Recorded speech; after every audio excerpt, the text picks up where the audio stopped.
जीव विज्ञान की हमारी आज की कक्षा का जो शीर्षक है वह है गुणसूत्रीय असामान्यताएं मीन्स क्रोमोसोमल एबनॉर्मेलिटीज।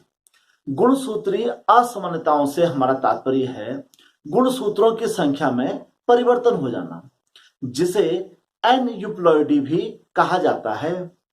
गुणसूत्रों की संख्या में परिवर्तन होने से शरीर में जो लक्षण या विकार उत्पन्न होते हैं उन्हें सिंड्रोम कहा जाता है। अब मनुष्य में गुणसूत्रों की संख्या 23 जोड़े मीन्स 46 होती है। अब गुणसूत्रों की संख्या में जो परिवर्तन होता है वह गुणसूत्रों की संख्या में कमी भी हो सकती है और गुणसूत्रों की संख्या बढ़ भी सकती है।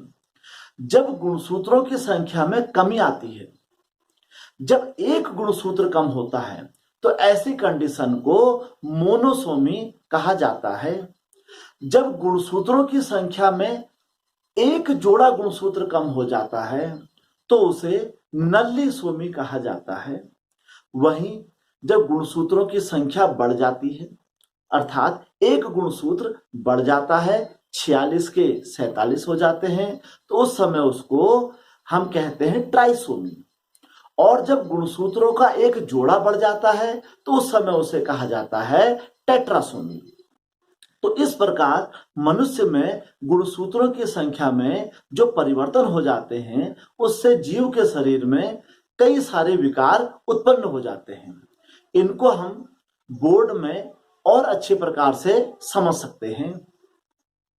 अब हम गुणसूत्रीय असामान्यताओं को इस प्रकार समझते हैं। मनुष्य में जो टोटल क्रोमोसोम्स होते हैं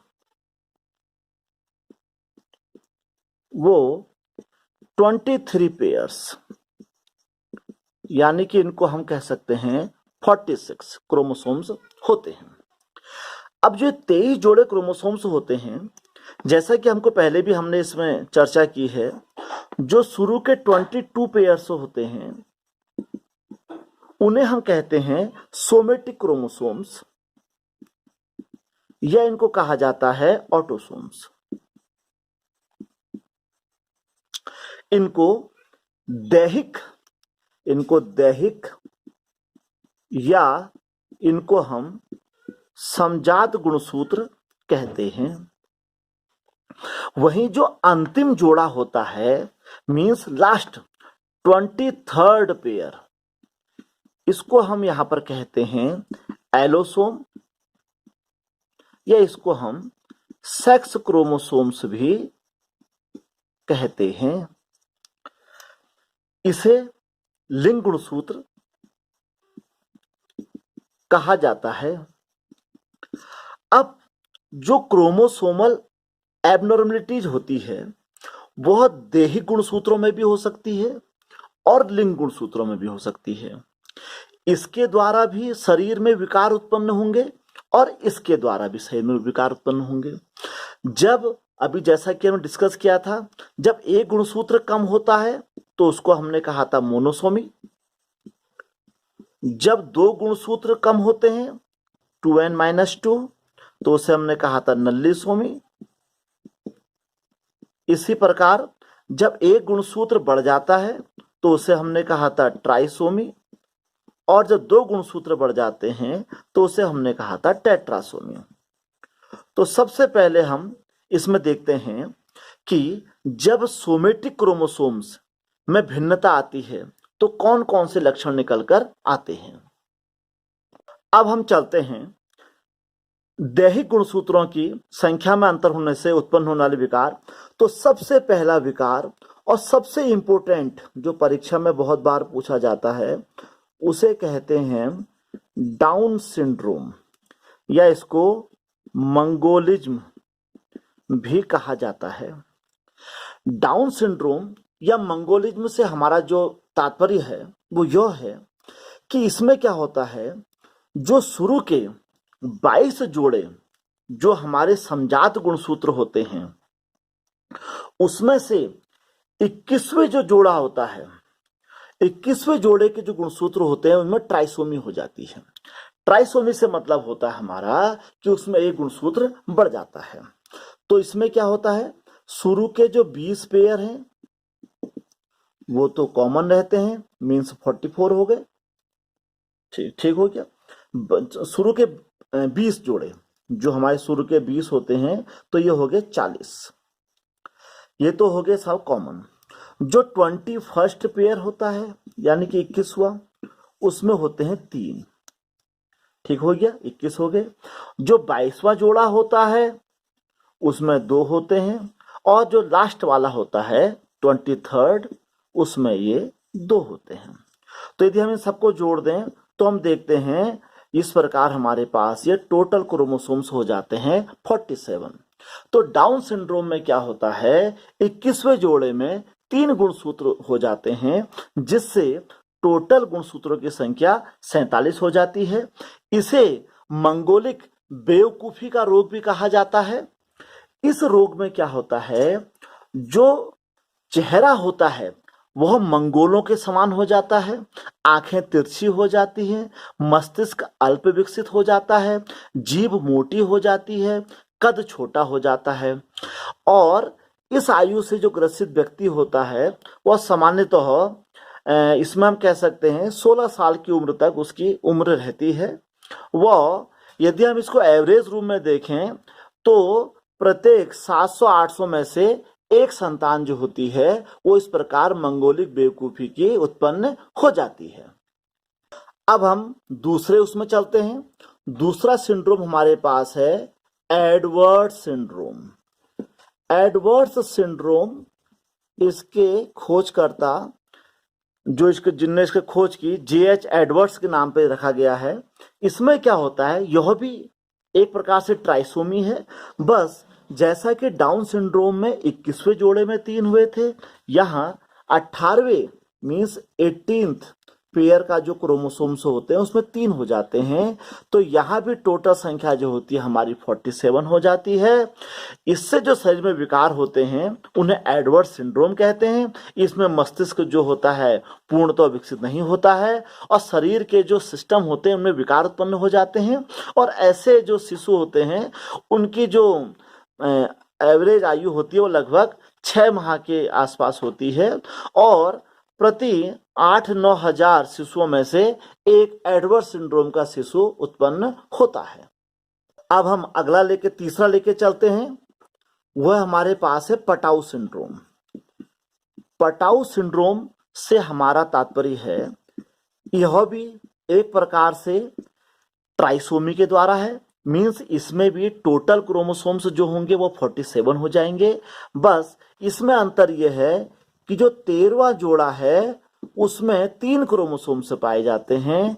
इस प्रकार टोटल इसमें भी गुणसूत्र जो होते हैं वह 47 होते हैं। इसका नाम भी इसके खोजकर्ता के पटाऊ के नाम पर रखा हुआ है।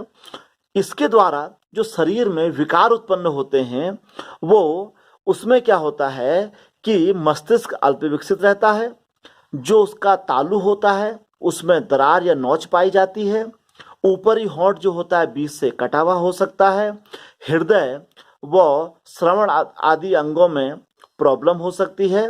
और ऐसे जो बालक होते हैं उनकी एवरेज आयु जो होती है वह 3 से 6 माह के आसपास होती है।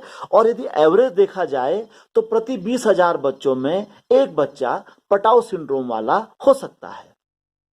अब हम यदि अगला लेके चलें नंबर 4, तो हमारे पास है क्री डू, इसे कहते हैं क्री डू चैट सिंड्रोम। ये कभी कभी कंपटीशन में पूछा जाता है, क्री डू चैट सिंड्रोम। असल में ये ट्राइसोमी नहीं है, बल्कि इसमें क्या होता है, जो 5वां जो जोड़ी गुणसूत्र होता है उसकी एक भुजा जो होती है वो विलोप हो जाती है। इससे क्या होता है, जो उत्पन्न होने वाला शिशु होता है उसके जब वो रोता है तो उसके बिल्ली जैसी उसकी गले से आवाज आती है। इसलिए इसको क्री डू चैट सिंड्रोम या कैट्स म्याऊ सिंड्रोम भी कहा जाता है। और इसमें ऐसे जो बच्चे होते हैं उनमें मानसिक विकृतियां पाई जाती हैं, और यदि हम एवरेज देखें तो लगभग 50,000 बच्चों में एक बच्चा क्री डू चैट सिंड्रोम वाला हो सकता है। अब हम चलते हैं सेक्स क्रोमोसोम्स में उत्पन्न अनियमितताओं से। अब इसमें क्या होता है, जो शुरू के 22 जोड़े जो हमारे पास ऑटोसोम्स होते हैं उनमें किसी भी प्रकार का कोई अंतर नहीं आता है। अब जो अंतर आना है वह 23rd पेयर यानी कि सेक्स क्रोमोसोम से माना है। इसका जो पहला एग्जाम्पल हमारे पास है वो है टर्नर्स सिंड्रोम। टर्नर्स सिंड्रोम एक प्रकार का मोनोसोमी है, और मोनोसोमी को हमने पहले कह रखा है, मोनोसोमी मीन्स एक क्रोमोसोम्स कम हो जाना। तो ऐसे उसमें क्या होता है, ऐसे कंडीशन में क्या होता है गुणसूत्र में कि 44 प्लस एक्स, या इसको हम ऐसे कह सकते हैं 2n प्लस एक्स, ये इसमें क्रोमोसोम्स का स्ट्रक्चर हो जाता है। टोटल गुणसूत्र जो होते हैं वो 45 हो जाते हैं। यह अंड जनन या शुक्राणु जनन दोनों में से किसी भी कंडीशन में हो सकता है, अर्थात एक लिंग गुणसूत्र इसमें कम हो जाता है। इस प्रकार की कंडीशन में जो मस्तिष्क होता है वह अल्प विकसित रहता है, शरीर अल्प विकसित हो जाता है, और इस प्रकार से उत्पन्न जो बच्चे होते हैं प्रायः बंध्य यानी कि स्टेराइल होते हैं। और ये यदि इसको अनुपात देखें तो लगभग 5,000 बच्चों में से एक टर्नर सिंड्रोम वाला बच्चा हो जाता है। अब हम अगला और बहुत महत्वपूर्ण सिंड्रोम लेके चल रहे हैं जिसका नाम है क्लेनफेल्टर्स सिंड्रोम। ये काफी पूछा जाता है और हम इसको अपने आसपास इसको कई हम इस पर लोग देखते हैं जो हमारे आसपास समाज में जो ट्रांसजेंडर है या जिसको हम कहते हैं किन्नर जो लोग कहते हैं वो इस प्रकार के होते हैं। यह लैंगिक गुणसूत्रों की ट्राइसोमी से होता है। ट्राइसोमी में क्या होता है इसमें कि जो गुणसूत्र होते हैं इसमें यह 2x प्लस 3, इट मीन्स इसमें जो शुरू के गुणसूत्र होते हैं वो तो पूरे होते हैं समजात गुणसूत्र, पर जो लैंगिक गुणसूत्र होते हैं वो इस प्रकार डबल हो जाते हैं। तो इस प्रकार के व्यक्ति में XX मीन्स इसमें फीमेल के फीचर भी होते हैं, और यदि XY ले लें तो इसमें मेल के फीचर भी उपस्थित होते हैं। अर्थात ऐसे शिशु जो होते हैं उनमें नर व मादा दोनों के गुण विद्यमान होते हैं।